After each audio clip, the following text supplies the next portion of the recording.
ماں باپ کے نافرمان کی نہ دنیا ہے نہ آخرت۔ ایک صحابی ہے، یا رسول اللہ میرا باپ نا میری کمائی میں سے خرچ کرتا، مجھ سے پوچھتا ہی نہیں، اور شرعاً قانوناً اگر میری کمائی میرے باپ کی جو کمائی ہے یا زمین ہے جائیداد ہے اس سے الگ میں نے اپنی محنت سے کوئی کمائی کی ہے، وہ میری ذاتی چیز ہے، قانوناً میرے باپ کو بھی پوچھنا چاہیے کہ بیٹا یہ تمہاری چیز میں لے سکتا ہوں، یہ پیسہ میں استعمال کر سکتا ہوں، قانون یہ ہے۔ تو اس نے قانون کی بات کی کہ میرا باپ میرا مال اٹھا کے خرچ کر دیتا، مجھ سے پوچھتا ہی نہیں۔ آپ نے کہا اس کے باپ کو بلاؤ۔ اس کے باپ کو بلایا تو انہوں نے پوچھا کیوں بلا رہے ہیں؟ کہ تیرے بیٹے نے تیری شکایت کی۔ تو اس کو اتنا غم لگا کہ وہ کٹ کے مر گیا۔ اور عرب کی شاعری تو پھر پوری دنیا میں مشہور ہے، آج بھی مشہور ہے۔ تو اس نے دل ہی دل میں کوئی شعر کہے، درد بھرے دکھ بھرے، اور وہ انہی شعر کو اپنی زبان سے نہیں دل ہی دل میں کہتا کہتا دربار رسالت میں مسجد میں پہنچا تو جبریل پہلے آ چکے تھے۔ کہنے لگے یا رسول اللہ تعالیٰ فرما رہے ہیں کہ آپ اس سے کہیں کہ پہلے وہ شعر سنا جو تیری زبان سے تو ادا نہیں ہوئے، تو تیرے رب نے عرشوں پہ سن لیے ہیں۔ آپ نے فرمایا بھائی میں تمہارا کیس سنوں گا، پہلے وہ شعر سنا جو تیری زبان سے نہیں ادا ہوئے۔ اللہ نے سنے۔ کہنے لگا یا رسول اللہ میں گواہی دیتا ہوں آپ سچے رسول ہیں، آپ کا رب بڑا طاقتور رب ہے، آپ کے رب کی قسم زبان سے ایک لفظ نہیں نکلا، دکھ بھری فریاد تھی جو دل کی دنیا میں اٹھی اور وہیں گم ہو گئی، سینے سے اٹھی اور سینے میں ہی دفن ہو گئی، اور آپ کے رب نے عرشوں پہ سن لیا۔ آپ نے کہا اچھا سنا تو صحیح میرے بھائی۔ میں کہا جی میں نے کہا بچے جس دن تو پیدا ہوا اس دن سے ہم نے اپنے لیے جینا چھوڑ دیا، ہم نے تیرے لیے جینا شروع کیا۔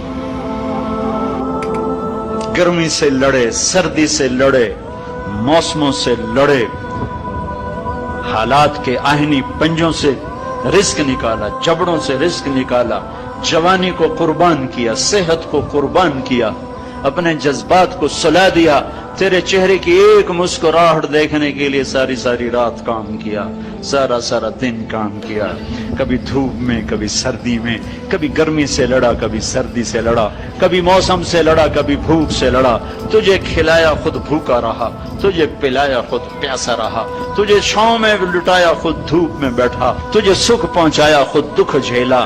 میری تو زندگی پھر تیرے لیے ہوگی، میں نے اپنے لیے جینا چھوڑ دیا۔ جب کبھی تو بیمار ہوا تو ساری رات میں اور تیری ماں تیرے سرانے بیٹھ کے دھڑ دھڑ دل دھڑک رہے ہوتے تھے، کہیں مر نہ جائے، کچھ ہو نہ جائے۔ ہسپتال پہنچے، ڈاکٹر کو بلاؤ، ٹیکسی بلاؤ، گاڑی بلاؤ، رکشہ بلاؤ، جلدی سے ہسپتال پہنچاؤ۔ اسی خوفناک خیالات میں ہم روتے تھے، پگھلتے تھے، ٹوٹتے تھے، بکھرتے گئے چلے گئے خشک پتے کی طرح، اور تیرے چہرے کی ایک مسکراہٹ کے لیے ساری مسکراہٹیں بھول گئے، تجھے صحت مند دیکھنے کے لیے اپنی صحت کے سودے کر دیے۔ اور اس طرح ایک دن نہیں گزرا، یہ شب و روز گزرے، دن اور رات گزرے، لیل و نہار گزرے، بہار و خزاں گزری، رت بدلی، موسم بدلے، بادل اندھیری بارش آئے اور گئے، یہاں تک کہ تو پروان چڑھتا گیا، میں ڈھلتا گیا، تجھ میں جوانی میں رنگ بھرا اور بڑھاپے نے میرے سارے رنگ نوچ لیے۔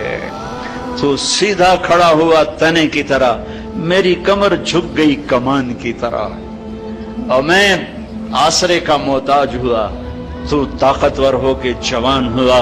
پھر مجھے خیال آیا کہ میں اس کی انگلی پکڑ کے چلا، گود بٹھا کے چلا، کندھے بٹھا کے چلا، ہاتھ بٹھا کے چلا، اس کے لیے در در کی ٹھوکریں کھائیں۔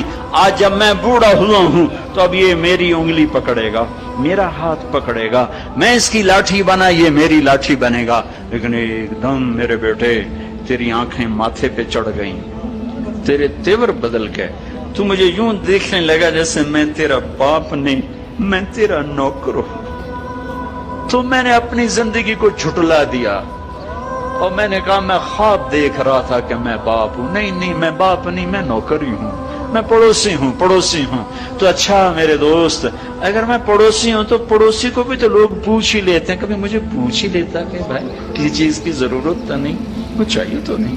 یہ اتنے درد بھرے اشعار ہیں کہ میرے تو اتنی فصاحت نہیں کہ میں اس کا ترجمہ کر سکتا، لیکن یہ وہ اشعار تھے کہ میرے نبی زار و قطار روتے اور آپ ٹوٹ پڑے اور آپ کی داڑھی آنسوں سے تر ہو گئی اور آپ نے اس کو گریبان سے پکڑا اور یوں جھٹکا دے کر اٹھ جا، دفع ہو جا، انت ومالک لابیک، تو باپ کے خلاف مقدمے کرتا ہے، نکل جا، تو اور تیرا سب کچھ تیرے باپ کا ہے۔